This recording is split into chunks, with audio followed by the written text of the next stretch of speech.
আসসালামু আলাইকুম প্রিয় শিক্ষার্থীরা, আমি শিরিন সুলতানা চলে আসলাম আমরা বন্দনা কবিতাটির সেকেন্ড পর্ব নিয়ে। আজকে বন্দনা কবিতাটির আমাদের প্রথম পর্ব আলোচনা হয়ে গেছে, অর্থাৎ কবি পরিচিতি আমরা পড়িয়ে ফেলেছি। আজকে আমরা দ্বিতীয় পর্ব নিয়ে আলোচনা করব, সেটা হচ্ছে শব্দার্থ টিকা। চলো আমরা এক নজরে দেখে নিই শব্দার্থ টিকা থেকে কেমন পরীক্ষা আসতে পারে। মূলত বন্দনা কবিতাটা খুব ছোট একটি কবিতা, সেখান থেকে শব্দার্থ আসলে অল্পই আমাদের জন্য ইম্পর্টেন্ট। আর এখন আমাদের বন্দনা কবিতাটির আসলে অর্থ কী বা বন্দনা কবিতাটি বলতে কি বোঝানো হচ্ছে? বন্দনা কবিতাটি বলতে হচ্ছে আমরা ঈশ্বর বা কাউকে প্রশংসা করা বা কারোর সঙ্গে ভক্তিমূলক আচরণ করায়, সেটাই হচ্ছে বন্দনা। তো চলো সুন্দর একটি কবিতার আমরা সুন্দরভাবে আলোচনা শেষ করি। শব্দার্থ টিকা। এখানে প্রথম 9 নম্বর প্রশ্ন কি? 9 নম্বর প্রশ্ন করা হয়েছে পূর্ববাসী বা পূর্বাসী, পূর্ববাসী না পূর্বাসী, পূর্বাসী শব্দটির অর্থ কি? পুরাবাসী, অধিবাসী, গ্রামবাসী, নগরবাসী। উত্তর হচ্ছে নগরবাসী। পূর্বাসী শব্দটির অর্থ হচ্ছে নগরবাসী। তার মানে আমাদের 9-এর এখানে উত্তর হলো 4। এবার আমরা পরবর্তী প্রশ্ন দেখব 10 নম্বর প্রশ্ন। 10-এ আমাদের এখান থেকে কেমন প্রশ্ন আছে সেগুলো একটু আমরা দেখব। দেখো 10 নম্বর বলেছে গোয়াত্র বা গোয়ান্ত্র, যেটাই বলো না কেন, গোয়াত্র বা গোয়ান্ত্র যেটাই উচ্চারণ বলো না কেন সেটাই কায়। গোয়ান্ত্র শব্দের অর্থ হচ্ছে গোস্সা করা। গোস্সা মানে কি? রাগ করা। এটা একটা আঞ্চলিক শব্দ। বা গর্দান নেওয়া, গর্দান নেওয়া মানে হচ্ছে গলা কাটা। তারপর হচ্ছে প্রবাহিত করা, প্রবাহিত মানে চলা।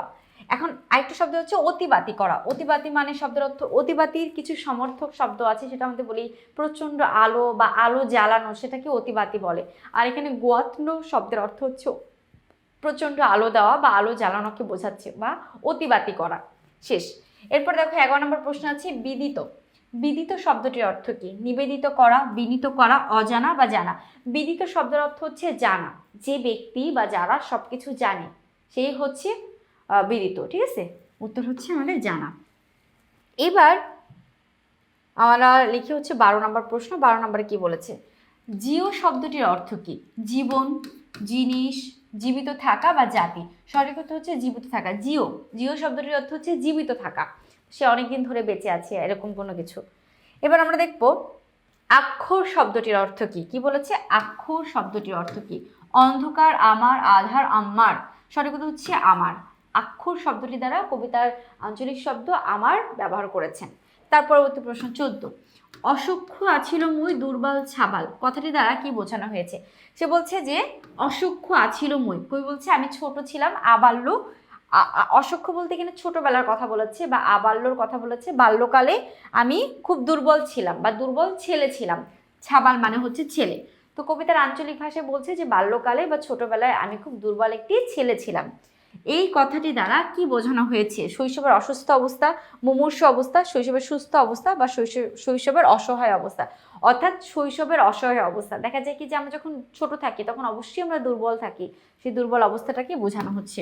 কারণ ওই ছোটোবেলায় আমরা গোসল করার জন্য, আমাদেরকে খাওয়াই দেওয়ার জন্য বা কোনো কিছু করার জন্য আমরা সাহায্য প্রার্থী হতাম। মা আমাদেরকে সাহায্য করতো, বাবা আমাদেরকে সাহায্য করতেন, তাই না?